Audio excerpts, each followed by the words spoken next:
నమ్మద్దు. జబ్బులు చేస్తే హాస్పిటల్ వెళ్ళాలా, అంతేగాని పూత వైద్యులను నాటు వైద్యులను నమ్మి మీరు మోసపోవచ్చు. మరి ఇంకొక విషయం ఏంటంటే ఎండలో తిరగదు. ఎండలో తిరిగితే దిగదిగలాడే మన ముఖము ఇట్లా నల్లగా అవుతుంది. ఎండ దెబ్బ ముఖం నల్లగానే కాకుండా ఎండ దెబ్బ కొడితే మనిషి ప్రాణాలు కూడా పోయే అవకాశం ఉంటుంది. కాబట్టి ఎండలో పనులు చేసుకోవద్దు. పొద్దున సాయంత్రమే నీడ ఉన్నప్పుడు పనులు చేసుకొని పగలు ప్రశాంతంగా విశ్రాంతి తీసుకోవాలి.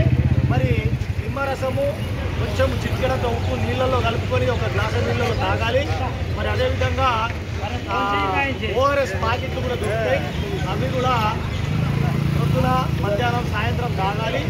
మరి ఒక్క వ్యక్తి 2 నుంచి 3 లీటర్ల నీళ్లు ఎక్కువగా తీసుకోవాలి. నీళ్లు ఎంత తీసుకుంటారంత 3 అయితే పక్క, ఇంకా కొంచెం ఎక్కువ తాగితే 4-5 లీటర్లు కూడా తాగితే మంచిది. ఒక మనిషి 4 లీటర్ల నుంచి 5 లీటర్ల మంచి నీళ్ళు తాగితే ఎంత దెబ్బ ఉంటుంది, ఆరోగ్యం ఉంటారు. మరి ఓఆర్ఎస్ ప్యాకెట్లు తాగాలి. ఎండల కట్టుకోవాలా, ఎండల తిరగద్దు. మరి ఎండల తిరిగితే ఇట్లా ముఖం మాడిపోవడమే కాకుండా ఎండ దెబ్బ కూడా ఏమైపోతుంది, మనిషి ప్రాణాలు కూడా పోయే అవకాశం ఉంటుంది. అదే నీడల పని చేసుకుంటే ఇట్లా జీవితాలు నీ రంగుల హర్వీలు లాగుంటాయి. ఎందుకంటే ఎండ దెబ్బ కొట్టి కుటుంబం పెద్ద వెళ్ళిపోతే ఆ కుటుంబం రోడ్డు పాలవుతుంది, రోడ్డు మీదకి వస్తుంది. కాబట్టి మనం పెద్దోళ్ళం మంచిగా ఉంటేనే కుటుంబాన్ని పోషించుకోగలుగుతాం.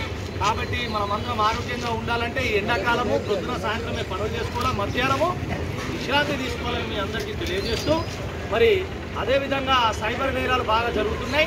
ఈ సైబర్ నేరాల బారిన పడకుండా మీరు అందరూ ఏం చేయాలనంటే చక్కగా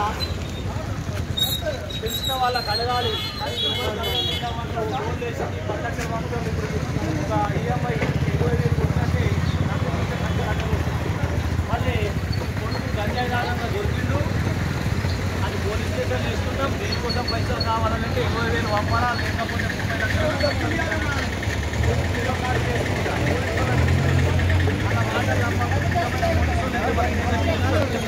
మన మండలంలోనే వస్తారు, జిల్లాలో వస్తారు. కాబట్టి పోలీసు యూనిఫామ్లో కూడా ప్రజలను చేయడానికి సైబర్ వాళ్ళు నిజంగా ఉన్నారు. కాబట్టి వీడియో కాల్ చేసి ముఖ్యంగా ఈ యూత్ పిల్లలు, ఈ సీనియర్ పిల్లలు గేమ్స్కి అలవాటు పడుతున్నారు. గేమ్స్కి అలవాటు పడి ఏమైపోతున్నారంటే డబ్బులు ఓడగొట్టుకుంటున్నారు, లాస్ట్కి వస్తే ఆత్మహత్యలు చేసుకుంటున్నారు. ఆన్లైన్ గేములు ఈ యూత్ పిల్లలు ఎవరు కూడా ఆడద్దు. ఆన్లైన్ గేమ్ల వల్ల కూడా చాలామంది యూత్ నష్టపోయి చనిపోతున్నారు, అఖిల పాలవుతున్నారు.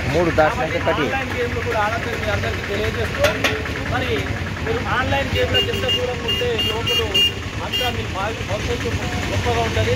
మీ భవిష్యత్తు గొప్పగా ఉండాలంటే